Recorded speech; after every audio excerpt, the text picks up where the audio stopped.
I lost my job in Los Angeles 3 times. Most people think getting fired ruins your life, but for me it accidentally did the opposite. Because after that 3rd layoff, I discovered a financial glitch. For the last 3 years, I've traveled to 15 countries without a single day of work.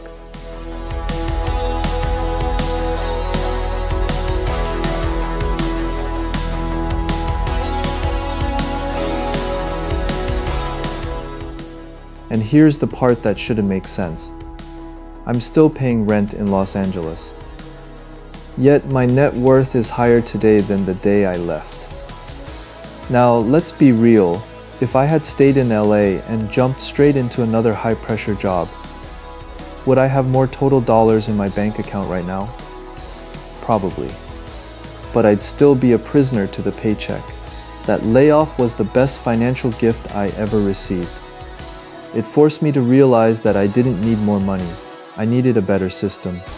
Because the same money that makes you feel broke in California can make you live like a minor king almost anywhere else on earth. My escape fund wasn't just a safety net. It was an engine. I'm going to show you the data. To understand why I left, you have to understand why I stayed. I was a software engineer in LA. On paper, I was doing well. I had the title, the benefits, and a salary that would sound like a dream to anyone living in a small town. But the reality of LA is a slow suffocation. Even with what people call a good income, I was living in a 3-bedroom house with roommates just to keep my head above water. I lived in constant paycheck-to-paycheck anxiety. In the tech world, layoffs aren't just a possibility, they are a season. I was always one HR email away from a total collapse. I spent my days building world-class systems for someone else, while my own financial architecture felt like it was made of glass. So I started building what I called an escape fund. While my peers were leasing Teslas to maintain an image, I was quietly buying my future freedom. I was buying days of freedom, one paycheck at a time, but I was still too terrified to actually use them. September 2023. The 3rd strike. The same Zoom call, the same scripted apology. Tech was collapsing. Hiring was frozen. I saw my peers frantically sending 1,000 resumes into a dead market, begging for another cage. I realized I didn't need a new boss to feel safe. I needed to leave the environment that made me feel unsafe. I decided that this layoff wasn't a crisis. It was a forced vacation.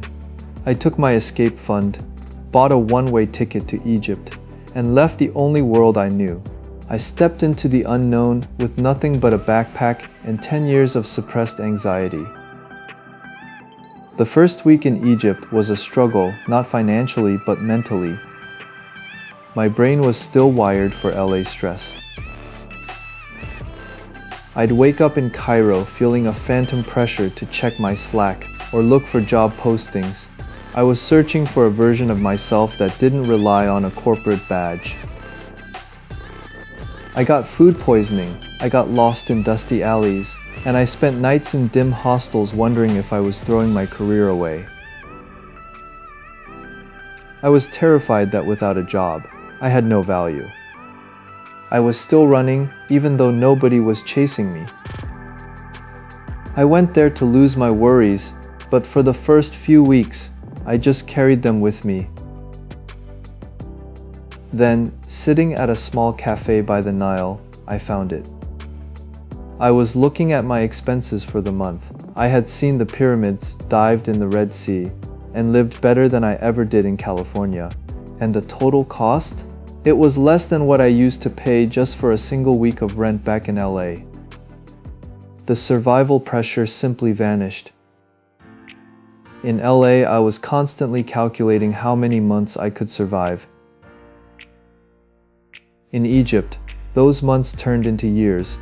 I discovered that freedom isn't about having $1 million.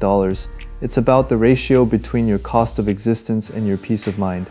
I traded my corporate title for a 400% increase in my quality of life. I stopped working to survive, and I started living to explore. I decided to let the worries go and see how far this glitch could take me. That month in Egypt gave me the data to keep going for 3 years. Year 1, Egypt and Mexico taught me that cheap doesn't mean low quality, it means freedom. Year 2, Thailand, Laos, Vietnam, and Japan showed me that happiness isn't correlated with GDP. Year 3, the Silk Road, Kazakhstan, Uzbekistan, and eventually India and Indonesia. But here is the most important lesson. While I was busy discovering the world, I wasn't burning through my savings. Because my expenses were so low, my escape fund was actually growing in the background. My daily burn rate was so much lower than my investment growth that, for the first time in my life, I felt truly wealthy. I'm no longer that scared engineer checking his phone for an HR notification. I've traded a paycheck for perspective. And today, I'm finally the architect of my own time. But here's the truth. This isn't about being an engineer. And it isn't just about being young. Whether you're just starting your career or you've been in the trenches for 30 years, the danger is the same. Staying in a system that keeps you in a permanent state of survival because you haven't been shown the exit.